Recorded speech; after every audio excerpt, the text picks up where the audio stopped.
Graças e paz, boa noite. Estamos começando mais um programa Mensagem da Cruz. E vamos iniciar esse momento através de uma oração. Oremos ao Senhor.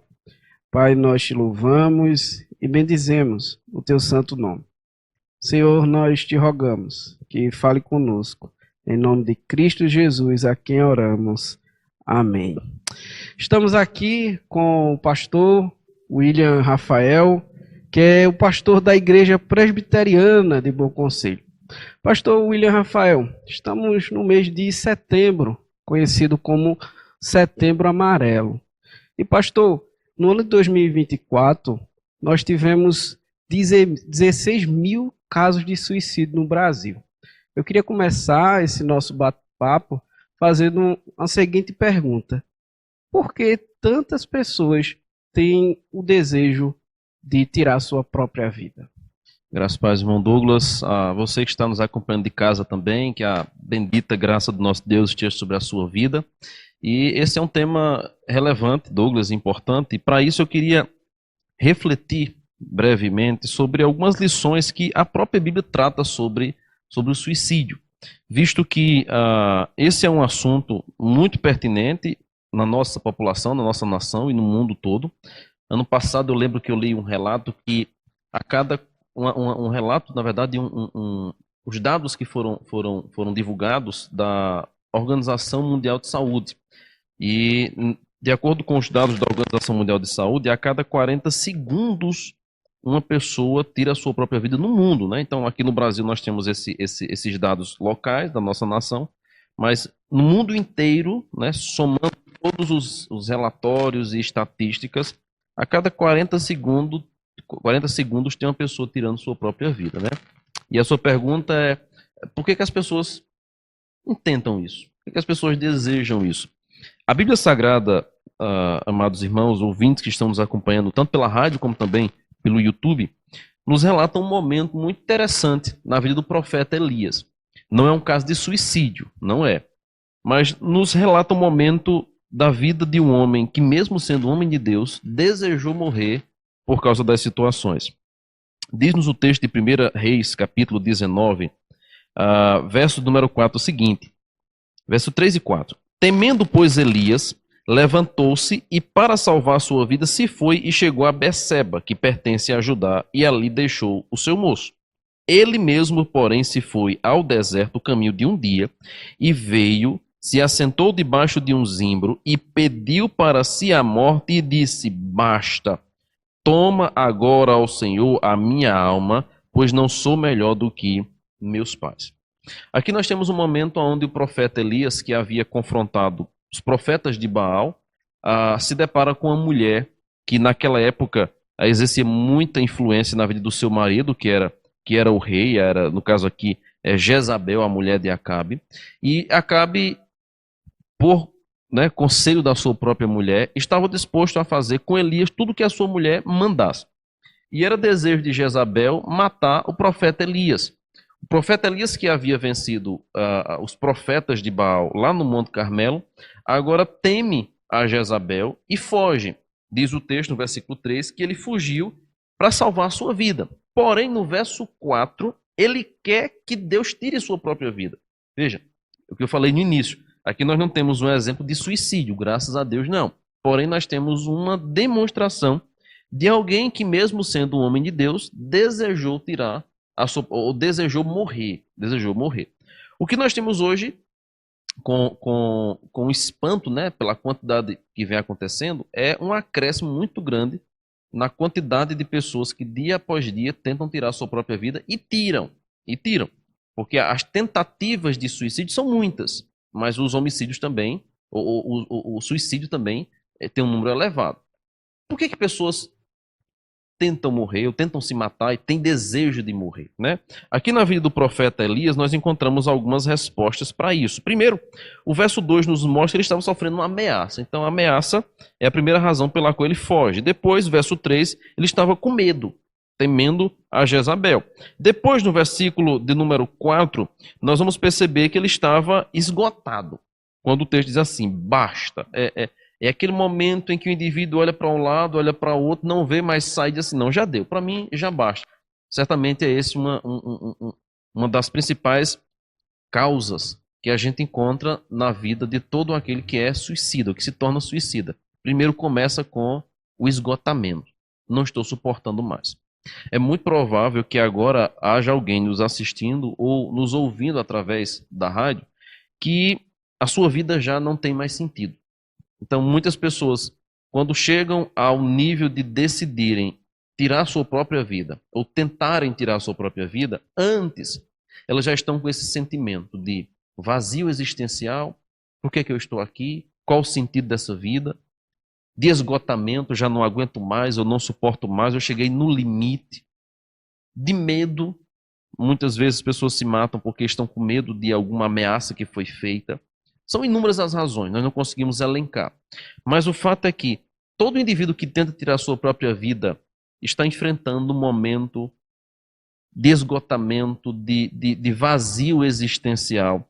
E que somente Deus pode trazer de volta o sentido, pode trazer de volta a alegria de viver, a esperança de viver e, sobretudo, o propósito de viver. Porque pior do que morrer é até mesmo viver uma vida sem propósito.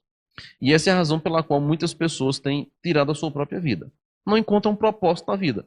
Olham para o trabalho, não encontram sentido. Olham para a família, não encontram sentido. Olha para as posses financeiras, não encontra sentido. Olha ao redor, olha para si mesmo, não encontra sentido. Ora, para que viver uma vida sem sentido algum? É melhor morrer.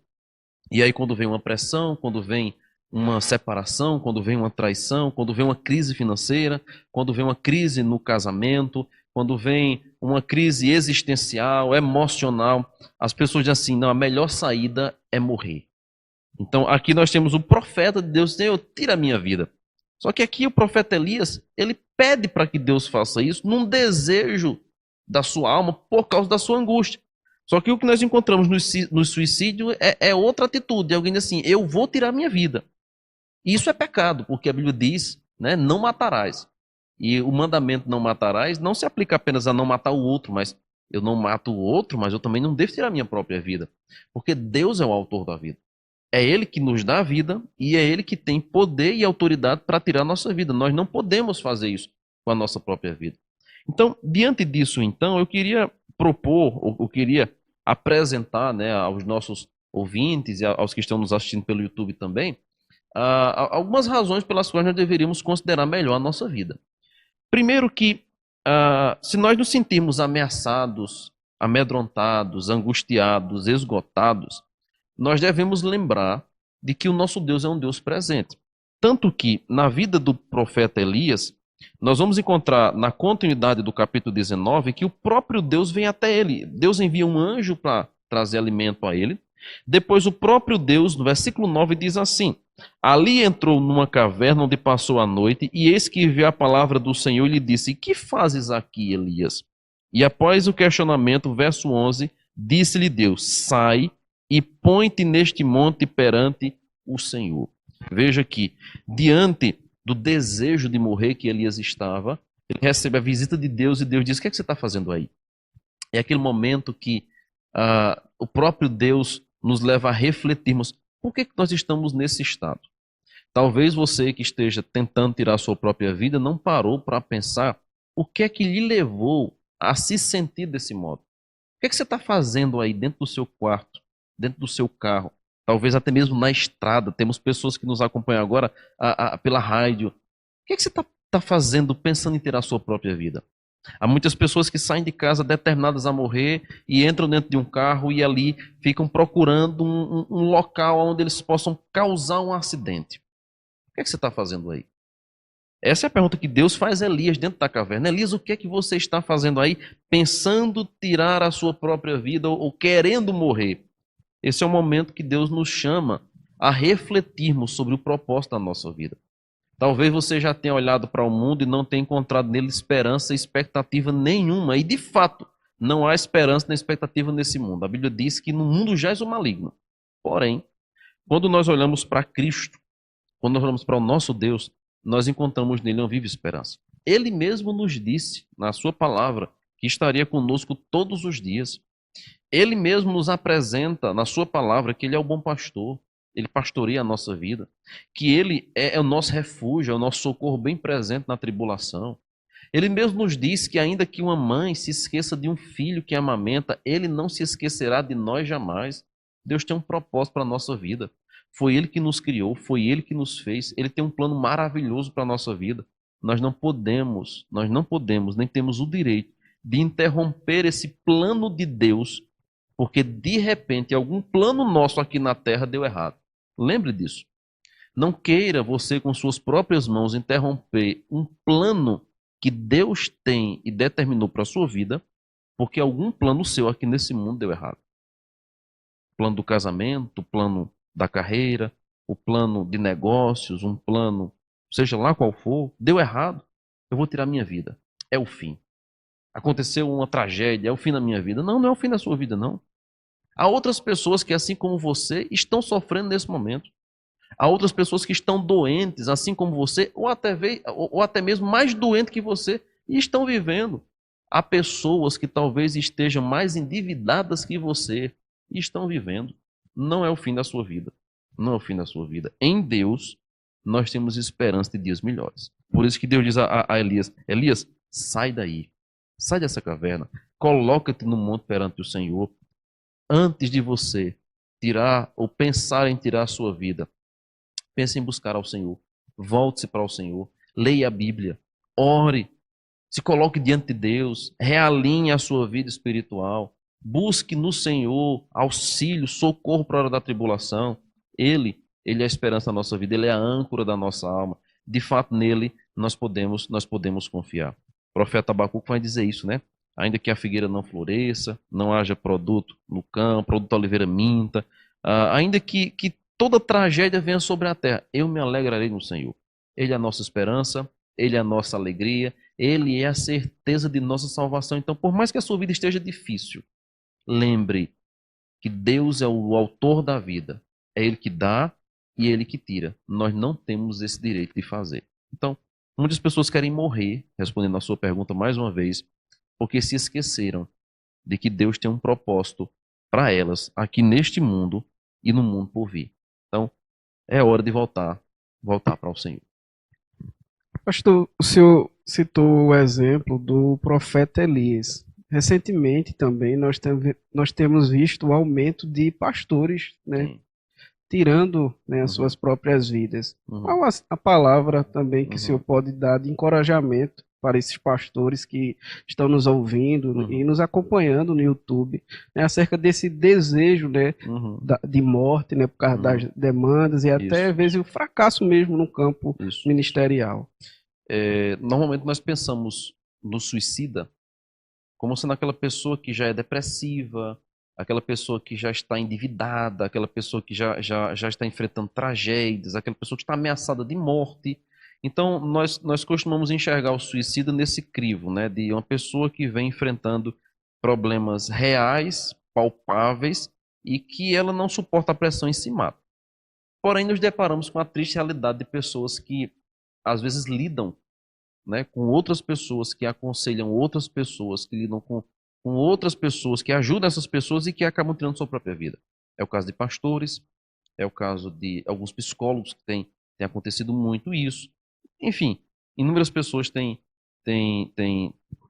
relatado, né, esses acontecimentos, esses tristes acontecimentos.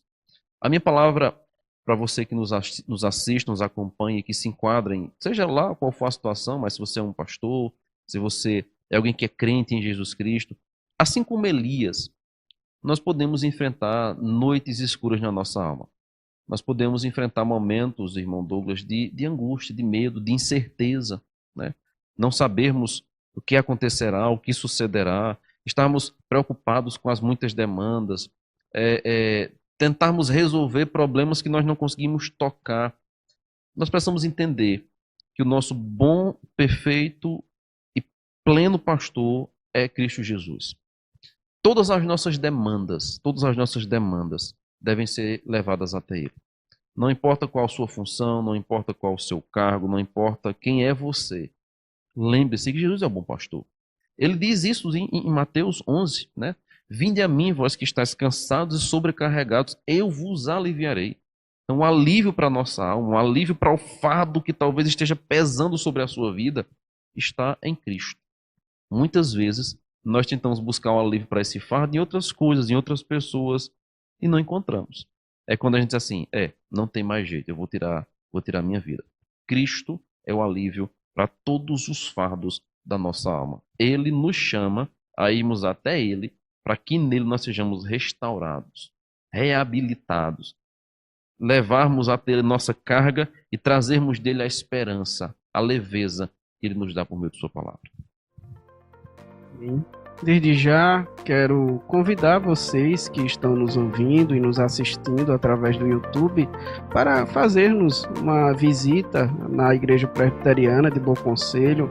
Nós temos reuniões de oração e doutrina às quartas-feiras, às 19h30. Também aos domingos nós temos a escola dominical pela manhã, às 9h30. E à noite temos o culto, onde nós juntos adoramos ao Senhor às 18h30. Então, venha, você é o nosso convidado. E também continue nos acompanhando através das nossas redes sociais, através da rádio, e venha junto, né, para nós podermos cada vez mais tratarmos de temas sobre o suicídio e que Deus continue abençoando a sua vida. Nesse instante, eu convido o pastor William Rafael para encerrar esse momento por meio de uma oração. Amém. Desde já nós agradecemos a você que esteve nos acompanhando até agora e queremos orar pela sua vida, para que Deus abençoe você, sua família e esteja trazendo esperança para a sua alma. Deus amado, nós te agradecemos porque a tua palavra traz-nos esperança, consolo, e nela nós somos desafiados a olharmos para a vida não da nossa própria perspectiva, mas da perspectiva do alto. O Senhor tem um plano para nós. O Senhor nos fez imagem e semelhança tua e nos fez com um plano glorioso. Mas, Senhor, muitas vezes o pecado tem nos afastado deste plano e nós temos andado de maneira a tropeçar por este mundo e muitas vezes a nos desviarmos deste plano, caminhando para distante da tua vontade. Quantas pessoas, ó Pai, que têm tentado contra a sua própria vida e têm fugido, ó Deus, da realidade que elas vivem e têm tentado buscar um alívio na própria morte. Deus amado, tem misericórdia. Tem misericórdia daqueles que pensam em se matar. Traz a eles, ó Pai, esperança. Traz a eles, ó Deus, restauração. Converte, ó Deus, as suas almas. Deus, resgata estas pessoas. Tem misericórdia delas. Trata com cada uma delas. Se porventura alguém nos ouvindo, nos assistindo, que possa nesse instante, ó Pai, ser tocada pelo Teu Santo Espírito e que possa voltar a entender, a contemplar a Tua bondade, a Tua graça, operando em nossas vidas diariamente. Em nome de Cristo, nós oramos por cada um dos que nos acompanham. Amém e amém. Deus abençoe sua vida.